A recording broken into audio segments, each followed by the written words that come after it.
Bom dia! Sextou na nossa semana. Hoje é sexta-feira, dia de muita alegria. Vamos agradecer a Deus por toda essa semana que nós tivemos aqui, de muito aprendizado. E hoje, sexta-feira, não pode ser diferente. Hoje, a nossa videoaula é de história. Vamos falar das capitanias hereditárias. Vamos relembrar e falar muita coisa aí do nosso Brasil. Esse assunto está aqui, ó, no livro de história de vocês. Pega o livro para poder acompanhar a explicação da Pro, nas páginas 150, 151, 152 e 153. Vamos prestar atenção. Como a Pro já disse a vocês, nos primeiros anos depois da chegada dos portugueses ao Brasil, eles não se interessaram pela terra, pois sua preocupação estava voltada para os grandes lucros proporcionados pelo comércio oriental. Assim, somente duas expedições foram enviadas ao Brasil, uma em 1501 e outra em 1503. Essas expedições não deram boa impressão a Portugal, uma vez que, por muitos anos, a terra ficou no esquecimento. As riquezas do Oriente, porém, começaram a escassear, ou seja, começaram a acabar. Portugal precisava de outras fontes de riqueza e voltou os olhos para onde? Para o Brasil. Além do mais, os franceses, que não reconheciam o Tratado de Tordesilhas, vinham constantemente à costa brasileira para recolher o quê? O pau-brasil, que antes era importado do Oriente pelos europeus. Então, aí eles começam agora a se interessar por quem? Pelo Brasil. Portugal enviou ao Brasil uma expedição comandada por Cristóvão Jacques, com o objetivo de expulsar os franceses, e estes tiveram alguns navios afundados, mas não se intimidaram e prosseguiram contrabandeando o pau-brasil. Tornou-se evidente ao rei de Portugal que o remédio seria colonizar o quê? A nova terra. Qual era a nova terra? O Brasil. E assim, Martim Afonso de Souza embarcou para o Brasil em 1530 e fundou, em 1532, a Vila de São Vicente, no litoral do atual estado de São Paulo. Antes, a expedição de Martim Afonso de Souza, que tinha chegado ao litoral de Pernambuco, perseguiu os franceses. Depois, com a intenção de explorar e colonizar, dividiu-se, seguindo uma parte para o norte e outra com Martim Afonso para o sul. Quando Martim Afonso ainda se encontrava em sua missão, Dom João III decidiu em 1534 implantar em suas novas terras o quê? O sistema de capitanias hereditárias. Esse sistema consistia em dividir o Brasil em 15 faixas horizontais, doadas para pessoas próximas ao rei e a quem possuía riqueza para colonizar. Então, o rei ele ia doar para pessoas, né, que tivessem também posses, que fossem da sua confiança e quisessem colonizar. Cada um desses lotes recebeu o nome de capitania. Os responsáveis pelas capitanias eram chamados dos donatários e eram pessoas consideradas da maior confiança do rei.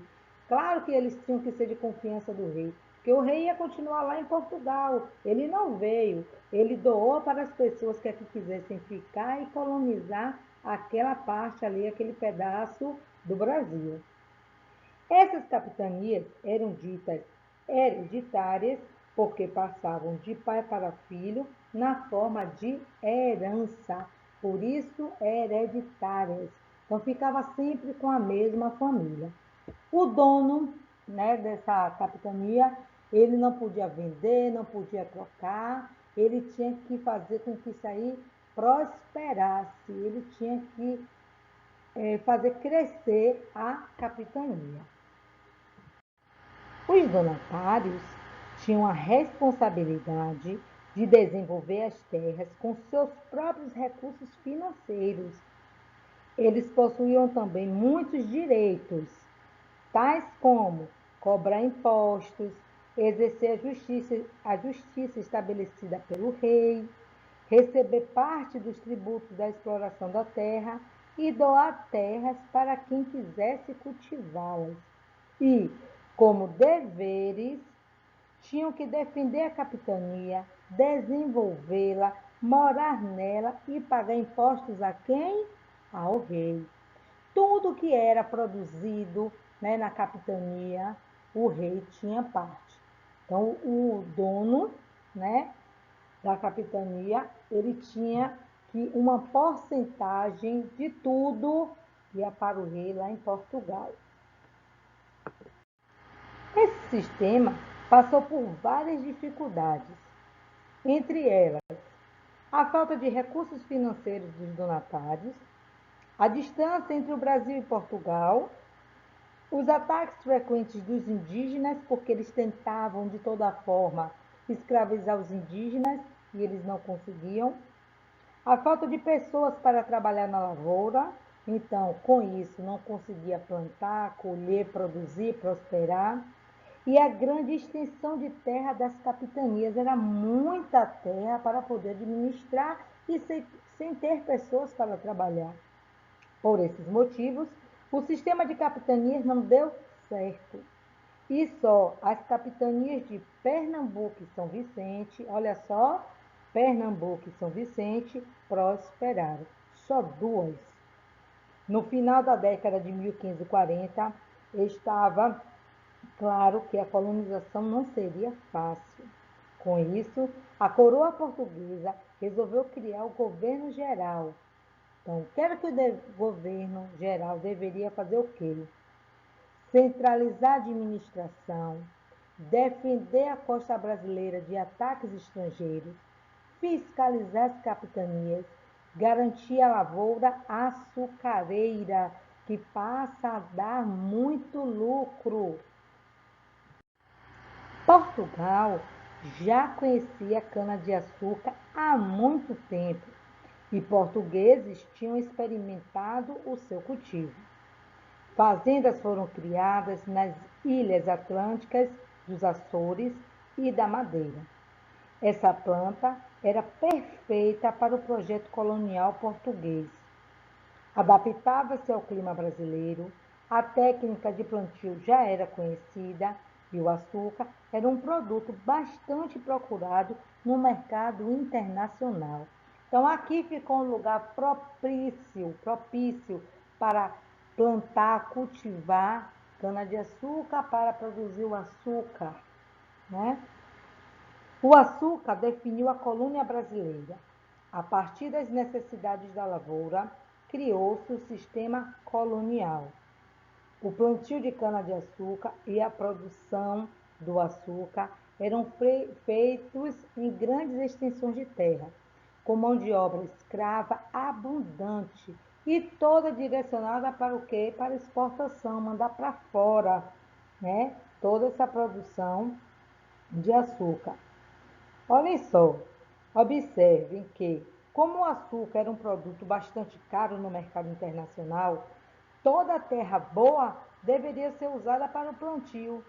Esse cultivo único só plantava cana-de-açúcar, é chamado de monocultura, é uma única plantação. Para que vocês tenham uma ideia, o litoral brasileiro tinha que importar comida do sertão, ou seja, comprar, né? O sertão na época era bem mais amplo do que hoje, pois compreendia toda a área territorial que não era colonizada ou dedicada ao plantation, pois quase nada era produzido além do açúcar. Então, tudo aqui era para produzir o quê? Açúcar para ser exportado. Então, o rei viu que vinha aqui, né, o sistema de colonização aqui para plantar cana-de-açúcar para lucrar com o açúcar. A nossa explicação de hoje sobre capitanias hereditárias, o nosso entendimento é esse que a Pro queria passar para vocês. Espero que vocês tenham entendido o assunto, compreendam, respondam a atividade com bastante atenção. Agora, a Pro vai pedir a vocês para que no caderno de desenho vocês façam um desenho ou podem colar, certo? O mapa político do Brasil à época das capitanias. E eu quero que vocês coloquem os nomes ali, ó, de cada capitania. Pode desenhar ou colar, tá certo? Façam bem bonito, coloque o cabeçalho, tudo bem bonitinho, uma letra legível. E assim que terminar, mandar para a prova. Um super beijo para vocês, um ótimo dia, um excelente final de semana.